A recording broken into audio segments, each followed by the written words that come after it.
All right, we go share it. All right, well, welcome everybody. While Carson's sharing our link for tonight's 2025 Stanley Cup Playoff wrap up, it's the Best Boys Center Ice podcast, and that's with my son Carson, Besse, and myself.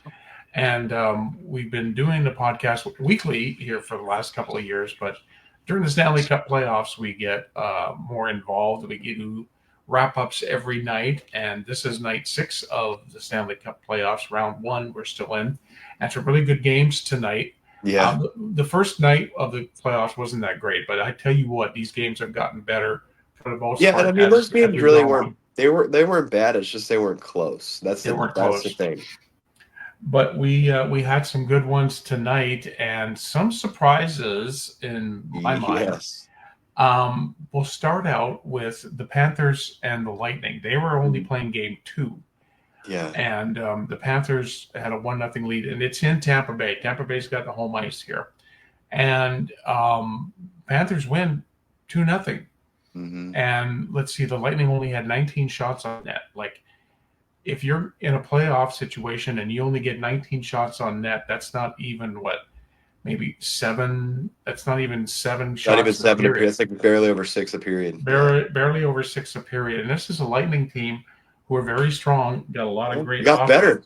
Like I said, they're my pick to win the Stanley Cup. Yeah. And it's crazy that they could be eliminated right away because they got Vasilevsky, who we know is one of the best goaltenders ever, and they got better this season. They got Gensel. They obviously shipped Stamkos. He went to Nashville in the free agency, Mm-hmm. but they got Jake Gensel, and then they make some good moves at the trade deadline. They got Bjorkstrand and Yanni Gord from Seattle. I thought, and defensively, I feel like the Lightning are a very good team. Even though Sergachev left to Utah, they're a very well-rounded team. And Mm-hmm. I thought they were going to honestly not run away with the series, but I thought they would have a good advantage over the Panthers. And it's a long series yet, but yeah, they're down 2-0 going back to Sunrise, which I mentioned the other day. That's the last thing you want to do is going Mm-hmm. back there where the reigning Stanley Cup champions play. And all the credit to Florida because they are not showing any Stanley Cup hangovers here. Even the last 2 seasons making it to the Cup final, they don't look fatigued. They look like they're ready to play. And It's almost like they turned on a different yeah, gear when the playoffs start. yeah. And I mean, I wouldn't have put it on my guessing card that Nate Schmidt would be the leading goal scorer in the Yeah. series. He's got 3 Mm-hmm. already, which is crazy. But yeah, I mean, you never know what can happen. For all you know, the tables could turn the other way and the Bolts could win both games in Sunrise, but not the way they want it to start for sure if you're a Panthers or if you're a Lightning fan. But if you're a Panthers fan, you're jumping for joy because you just go home and win one of those games and you're pretty much got it locked up. Yeah. Like, I'm very surprised by Tampa Bay, and I thought Tampa Bay would be leading 2-0, Yeah. or the series would be tied. But yeah, now going back to And Florida, that or that South the way Florida, it's been going, it could be a sweep, yeah, it which might is be. crazy. Which is crazy. It could, but like I doubt Could that's be. going to happen. But I mean, it's possible. Obviously, they're up to nothing, and it wouldn't be as big of a deal if they were going back to Tampa now. But they're going back to Sunrise, Yeah. so that's crazy. Speaking of sweep, we could have a sweep in the Toronto Ottawa series, although the second game in a row goes to overtime. But again, Maple Leafs, who they're not my pick. And I thought that they would fall apart in the first round again. But they got an overtime win, three Yeah, to two in Ottawa, and they take a 3-0 series lead. yeah. Simone Benoit got that winner for his first, I think, first career Stanley Cup goal, and it's an overtime winner. Yeah. You know what? Credit to the Leafs on that one. They're winning those games when they matter in OT. That's what matters is we win those games. And credit to Ottawa too. They played a really good game, but they're just not coming out with the results, and that's what all that matters now. Yeah. And you know, I know my bracket's already technically over because I picked Ottawa in 6, but this series is pretty much done. There's no way Ottawa's coming back from 3-0 down. The Leafs are playing just that kind of game. They're still getting it done, even when they're not maybe getting playing the best they can, because I really don't think they are. I think they have another level to them, but I could see maybe Ottawa getting game 4, but not the series. This one's pretty much done, I think except the formality of it. I think you're right. I think Ottawa will play for pride in Game 4, get Game 4, but they'll go back to Toronto, and Toronto should take this in 5, maybe Now, it 6. could be Maybe a leaf. It could 6. be a leaf. It could be the leafiest of leafy things to be up 3-0 in the provincial rivalry and lose in And 7. lose it. It is the Toronto Maple Leafs after all. They've done that before. But I'll give my credit and flowers to them because I know we rag on them a lot. They're winning the games when they matter in OT, and they're playing playoff hockey. And good credit to them. I mean, if they advance, that's going to be a tough, really good series to watch, though, versus either Florida or Tampa if they make it through, Yeah. for sure. And then out west, My favorite game yeah, tonight, for the sure. Golden Knights in Minnesota against the Wild. It was tied. Series was tied 1-1.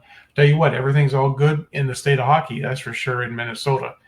The Wild win 5-1, and look at the shots on net: 32 for Vegas, 31 for the Wild.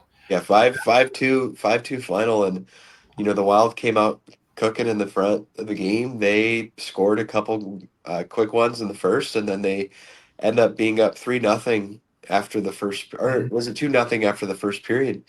And they just kept going, and at the end of that game, I'm not sure if you watched the end of the game. I did for sure. Gustafson came up big at the end of that game, some big saves to keep the Wild up 2, and then they end up getting the empty netter. But you know what? Good for those fans. The crowd was really into it at the end, and really cool to see the towels going. That's a franchise that deserves some success in the playoffs, and they've got a really good team and a Wild team that's going to be good for a while. They're a Yeah. young team. They're going to be good for a long time, and We it's a great win for them. They played really well, and they played really well all series. They definitely deserve to be up right now. we were texting back and forth saying, "Hey, this isn't like the old Minnesota Wild They that was deserve. all apart They in the first deserve. round." They deserve this series lead right now. They do. They've And played now really well. they've got it. They've got a series lead 2-1. Still Game 4 in Minnesota coming up Yeah. Now to on expand the Saturday. lead, to expand that lead on Saturday. Yeah, and the last game that just finished a little bit ago, Not it for me. was a barn burner. Yeah. St. Louis and the Winnipeg Jets, and 7-2 final score in that one. that was 7-2, 7-2, and it was just a terrible game for the Jets. That's not Jets like. I know that last year against Colorado they had a They fell apart. they fell apart. But you were watching that game, or I was watching more of the Minnesota game. You were watching that game, and you said Hellebuck looked Yeah, like human. he looked human. I mean, he got pulled in this game after allowing the sixth or the fifth goal. He got pulled, and I mean, yeah, they exposed the Jets. They did. They figured out what works, and they started to frustrate and agitate the Jets where they were taking a lot of penalties. But you don't see that very often. That Hellebuck gives up that many goals and gets pulled in the playoff game. Big momentum for St. Louis for sure to snag this one. Mhm. Uh, I mean, this the Blues have played really well the whole series. They've been, I mean, if you look at the 3 games that have been played, cumulatively, they've been the better team. Yeah. And they're down 2-1, but now they're at home again where they can tie it at 2. That fan base has been super loud this whole time. The crowd was into it the whole game. Um, I think they've kind of figured out what works and see if they can continue it. But yeah, the Jets got to stay disciplined because the Blues have 6 power play goals already, Yeah, which is 6. a lot. I Yeah, mean, that's a lot of power play goals. And, they had opportunities at the end to get another couple, but 5-on-3, the last couple minutes, they put out their bottom guys to get out there. If they put their top units out there, that's a goal. That's probably 7 or 8 power play goals. The Jets got to stay on the box. And if and they don't, it's going to be a problem.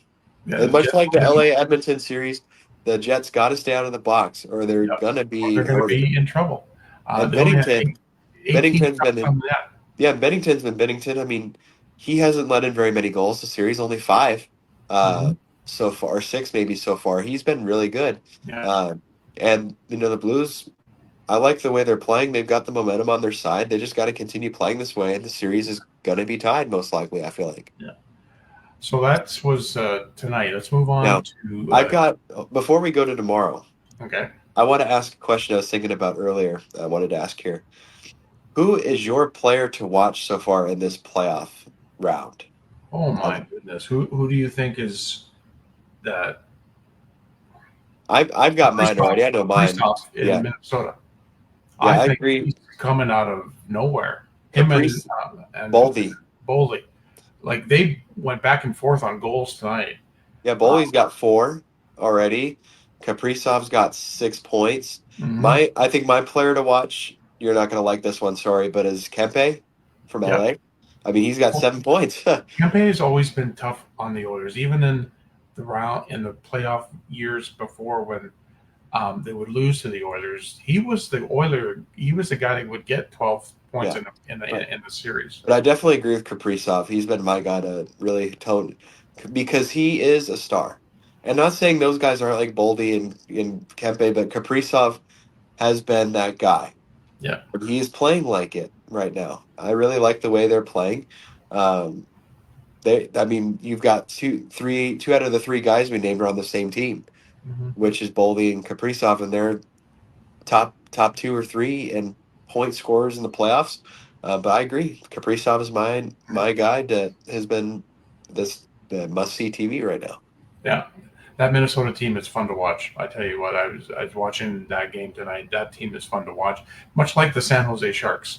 Yeah, Even though the Sharks aren't in the playoffs, but that's just a fun team fun to team watch. to watch play. All right, so tomorrow we've only got 3 games on tap. We go start out in the East in Montreal at the Bell Center. I'm excited to watch that. I'm That's excited to going to watch be, that. even though the Canadians are down 0-2 to Washington, man, That crowd's going to be all over him. the history of not only that building but the fans in that city. That you're going back. I'm so excited. 16. And when you would see a playoff game on TV from the old Montreal Forum when I was growing up, it was the atmosphere and the crowd that's a smart crowd. Yes. That's a hockey smart crowd. And the Bell Center is going to be like it was in Minnesota. 4 Nations tournament too. Like it's going to be Loud and proud and that's what the Canadians need, that little extra boost because they're down 0-2. Yeah, well, I mean, I was looking forward all day to watching the Wild game because of that crowd. I knew they were going to be all over it. And much like that tomorrow, I'm going to be excited to watch this game, Montreal and Washington, because that crowd in Montreal is going to be going crazy. Mm-hmm. Yeah, and go back to the Toronto-Ottawa game. Even though it was in Ottawa, there was a lot of Leaf fans. A lot of Leaf fans. The Leafs travel well, and it doesn't matter where they are, especially in the other Canadian cities. The Leafs fans travel well. They do travel pretty well. Representative. But yeah, that Washington, again, it's the same situation as St. Louis is in, the Oilers are in, going home down 0-2. This is when you take that game 3 and you take the fact that you're at home, you take that crowd into it, and just wipe it away. You just got to win that game 3, much like what St. Louis did tonight. So you've got to do that. So that will be that game will be starting at looks like 6 o'clock our time. Then at 8:30, 7 o'clock our time is going to be the Carolina, New Jersey. Now, okay, admittedly, I haven't been that interested in this series at all. The Hurricanes are up 2-0 right from the start. I was like, okay, that's kind of a sleeper series. And again, New Jersey has a chance in Game 3 at home. Come back in. But I honestly, Carson, I don't think New Jersey has it. I think that, to me, could be a sweep. And I know we talked about the series from tonight that's up 3-0. I think this has the potential to be a sweep. Yeah, I mean, New Jersey's played worse than Ottawa's down 3-0, and they've played better than New Jersey has. New Jersey hasn't played that good, and partially to being down a lot of guys, but they're not playing good. And I mean, the only advantage they really have in this game is they're at home now, but the Canes just are a better team. They're if this series isn't over in 4, it's over in 5. I can't wait. If this thing is over in 4, Frank the Tank is going to blow up. I don't even know if he's going to blow up, to be honest. He's expecting them to get their. Yeah, but he'll still do his blow up. He'll be chewing his little chew toy and be like, and then the nightcap at 9 o'clock Central Time is the Edmonton Oilers to the Los Angeles Kings. No one's going to be watching that game. Yeah, right. The Oilers down 0-2, much different than the last 3 years, where at this point, I think all the 1-1. series before were 1-1. But the Oilers are going home again to Rogers Place, and much like in Montreal, their fans are going to go nuts inside and outside the building in the ice district. That's a great atmosphere. The Oilers are going to have to feed off of that. They're going to have to stay out of the penalty box, because that's where they're getting snake bit, is on the power play. Because I think the Kings are, if I'm not mistaken, They're 50. They're right. They're right about 50%. Yeah. Right above. Yeah, they're just and the Oilers have yet to get a power play goal in this series, and it's kind of like the complete opposite of what it was last year. Yeah. Now, I haven't seen and I haven't heard anything yet, but you asked me earlier, what do you think? What would you do if you were the coach, if you were there? And I said, well, I think you give Calvin Pickard the start. I'm sorry, Stu Skinner. I know a lot of the goals haven't been your fault, but you've let in 11 of the 12 goals in this series in 2 games. And it's just that. It's a momentum changer for the team to do that. Yeah. To just light a fire and be like, look, guys, you got to play better, boys. And then you've got a Calvin Pickard, who is a quality backup goaltender. He got 20 wins this year. I think Calvin Pickard is quicker on his feet. He deserves a chance. He's better post to post.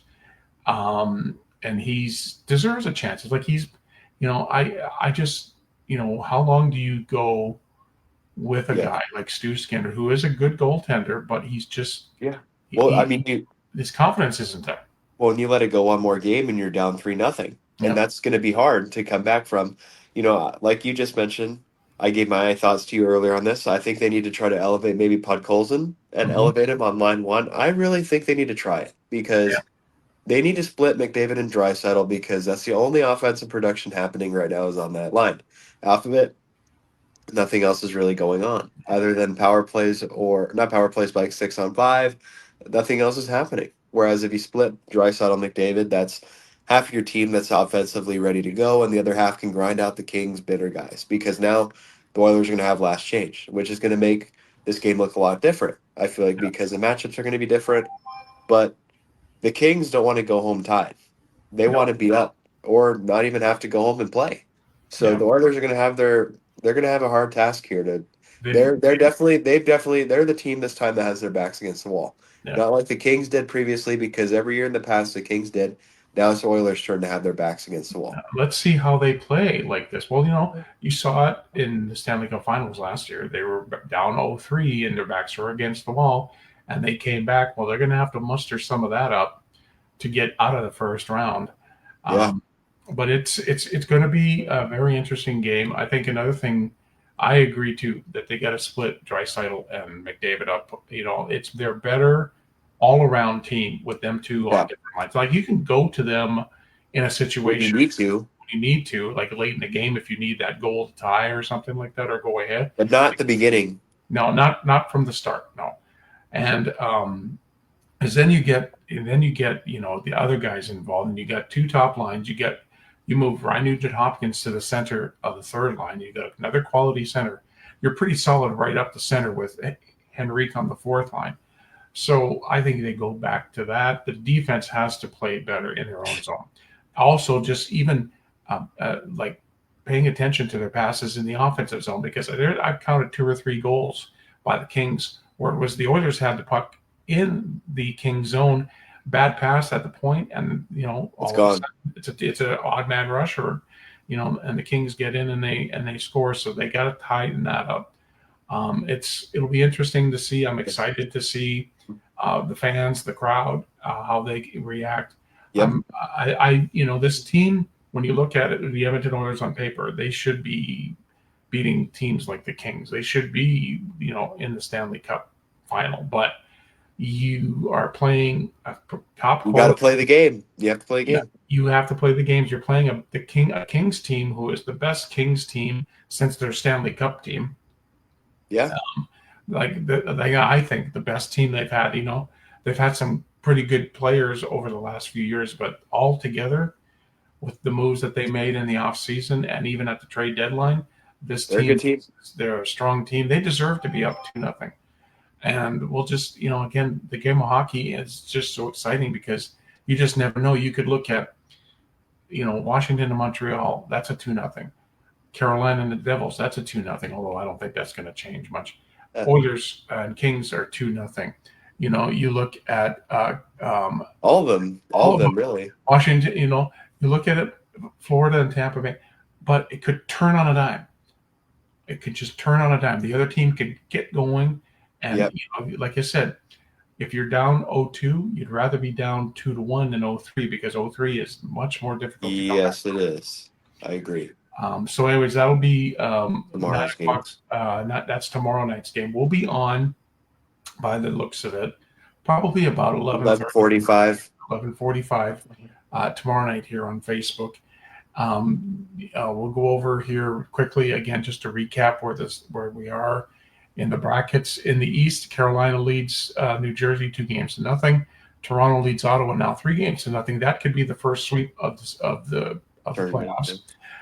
Washington leads Montreal 2-0, and Florida up on Tampa Bay 2-0. Out west, Blues get back in it. Winnipeg still leads 2-1. Dallas leads Colorado 2-1.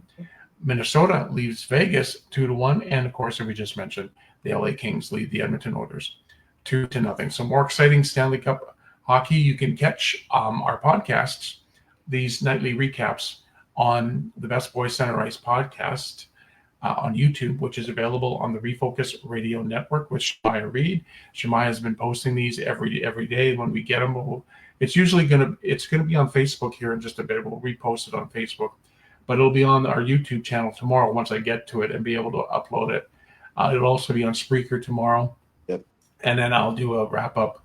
Either I'll do the wrap up for the Oilers game after the game, or maybe the next morning. But we love doing this. I'm sitting here and I'm talking to the best analyst of hockey I've ever heard or talked to. And I'm not just saying that because he's my son. He knows the game, folks. He knows these teams. He knows everything about these teams. And if you want to get insight into the Stanley Cup playoffs, I just let him go. He I'm a loose cannon. I just start him off. I just kind of push him in the right direction, and he goes. So we really enjoy doing this. We love what we do. We're going to be back again. You know what you do? You know what you do for me? What? You set up the one timer. That's what you do. I'm passing you dimes. I'm just giving you dimes, and you just always pump it. You pump it in the net like Draisaitl on your knee. Pow! You get it into the net. Gone. Yeah, I'll set you up, and you score all the hat tricks and everything. I love it. All right, so again, that's it for tonight. A great night of hockey. Yep. And in the meantime, and in between time, everybody have a great hockey night. Bye, Dad. Okay, bye, son.